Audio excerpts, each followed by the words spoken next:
Good morning everyone. It will probably be good afternoon or good evening by the time you see this video. However, it doesn't change anything. When you look at the chart right now, when you look at your portfolio tracker, CoinGecko, CoinMarketCap, when you look at the price, are you bullish or are you bearish? Because we have some news, we have some signs, and we have some expectations right now, which, if they work out and the stars are aligned, could be very good news for us. So yeah, let's discuss about that.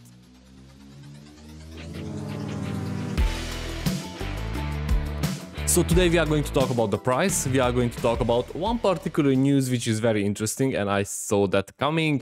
We will check the EGLD's price, obviously we will draw some lines because there are some interesting formations, and we will discuss about the near future, what we can expect for 2023, because yeah, right now we are almost in pain. Therefore, when you are down, the only way is up.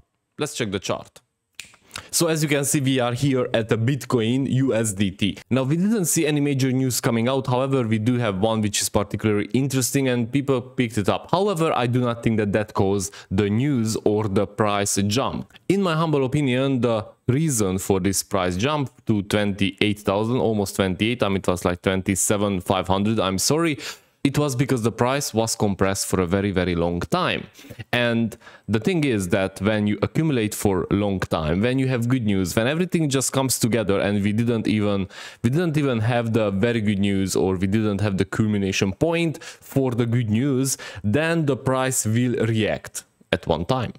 Now, as you can see here on this green box, this is a liquidation zone. It means that whenever market makers are bored, they will just pump the price up there, people will start to and they liquidate them. That's how they make money. They manipulate the price. Nothing new under the sun. However, yesterday we broke through this liquidation zone, and that is very important because as you can see it right now on the 4-hour chart, we also stay above this liquidation zone. Bitcoin is still bullish. It did correct back, but it was a hard bounce. Now, if it is a hard bounce and if continues to move like that, so this might be different this evening, but if it continues to move like that, the next stop should be this $28,000, because as you can see right now here we had kind of a hype news. Okay, so one thing is when we have many touches, right, and many tries to go up, but it couldn't because there was no liquidity and people didn't buy in and there was nobody to push the price up. And it's another thing when the small accumulation just add up and at one time the price must react. That happened yesterday. What are the news I'm talking about? Well, that is very interesting because the Citigroup, the Citibank say that they will have token services and they will use it for international trading because they did some tests and it went like instantly, and they demonstrated with this pilot program that the transfer of tokenized deposits that provided instant payments to service providers via smart contracts went well.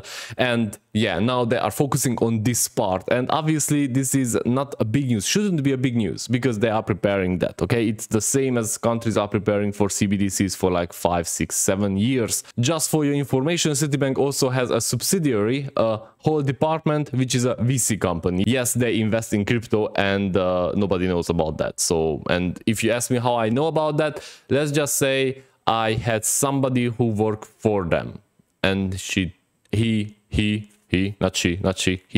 told me. So I'm 100% on that. Okay, trust me, they are in the thick, okay, in the thick of the crypto ecosystem, and they are waiting to jump in and they invest, and they are like hawks watching this market. So be careful, the big ones are there, okay, and don't be shaken out. Now, what we need from Bitcoin, as I said before, we need to stay above this level. Okay, so we would need 27,000. That would be great. If we would have a 27,000, I would be very bullish that we are going to attack again the 27,500 and then the 28,000. That is what we need. After that, obviously we will just run into this huge volume cluster, the 30k, also psychological level, not easy to break through. However, we could see that sometimes when there is FOMO, when there is hype, when there is, you know, a big push from the narrative, from the price action, from the newcomers, from the crypto ecosystem, then Bitcoin just blasts through this kind of volumes. Now let's go forward and check what is happening with EGLD, because I know that you are eagerly waiting to see what could happen, what will be, what are the signs. Now EGLD is not struggling. I can say that EGLD is having kind of the same narrative as other altcoins. Okay, it is moving with the other altcoins. It seems that EGLD just got cheap enough, so people would buy into these levels, and the volume just dropped low enough, so these smaller volumes of money which people buy in could move the price. Also, I think that there is manipulation from the market makers, but that's another story. Right now we are looking at this price action. I am on the 1 hour chart, and I know that you should watch the daily and 4 hours and 3 days and weekly. However, those don't give us too much information as it stands right now. Right now we need to see what says the 1 hour, because with the 1 hour chart we need to see whether we are going to break through the level which will give us enough information to have an evaluation on the daily. Okay, I hope you are following me. If you don't follow me, leave it in the comments and I will repeat it myself in 2 days.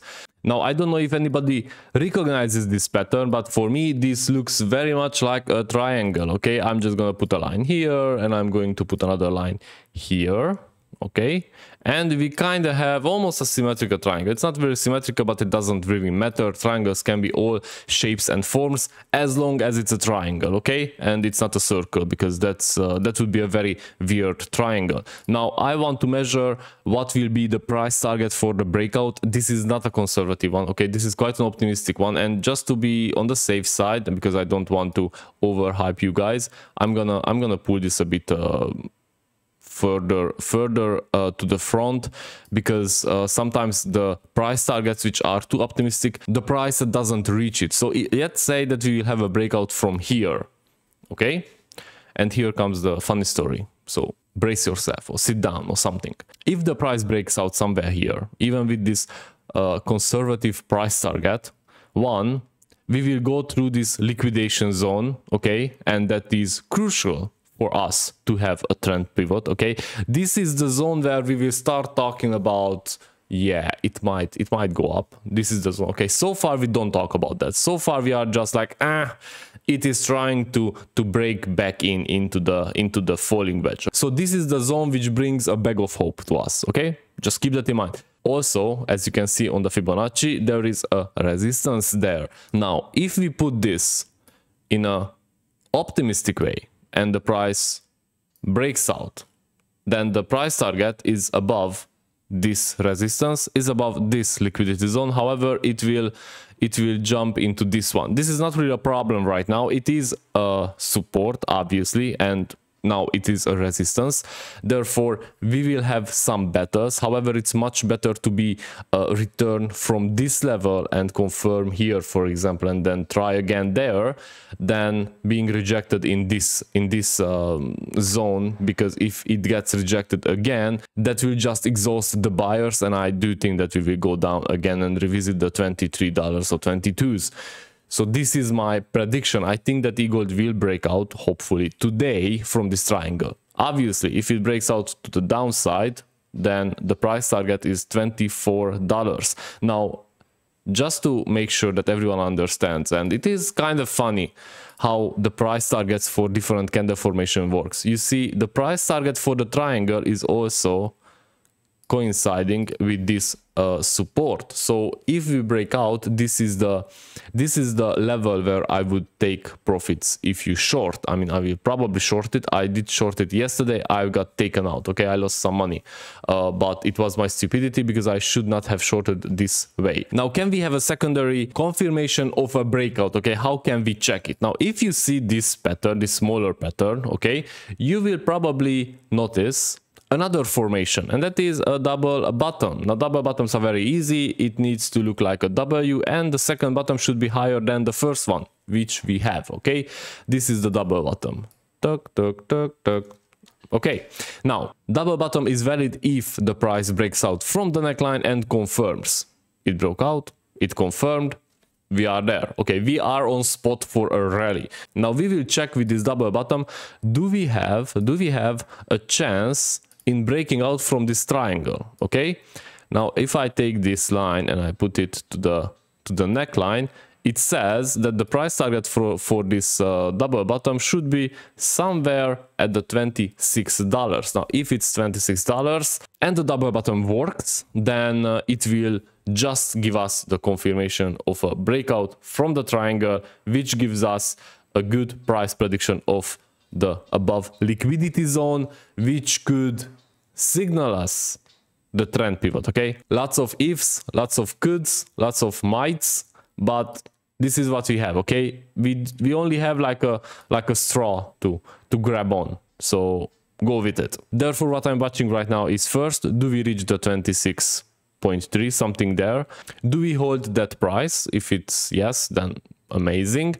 After which, do we break out to the $26-28, and do we hold that as well? Because if it's again a yes, then we might just created a trend pivot for the longer time frames. Now, if I just go and check what is happening here on the higher time frames, as you can see, and this is the reason I didn't really want to check on the daily, is because it still is lower low, lower high. Okay, it's a downtrend. On the daily, it's a downtrend, and what we need to see is the confirmation. What we need to see is the trend pivotal on the daily, and that's how we use the smaller time frames. Because if, as I said, EGLD would break the $28, right, and maybe comes back here to the 27, so it goes like, let me get my brush again.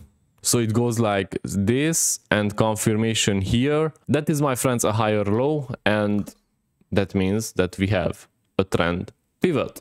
In the meantime, just to point this out, RSI above 50, okay? We are kind of bullish. Be careful.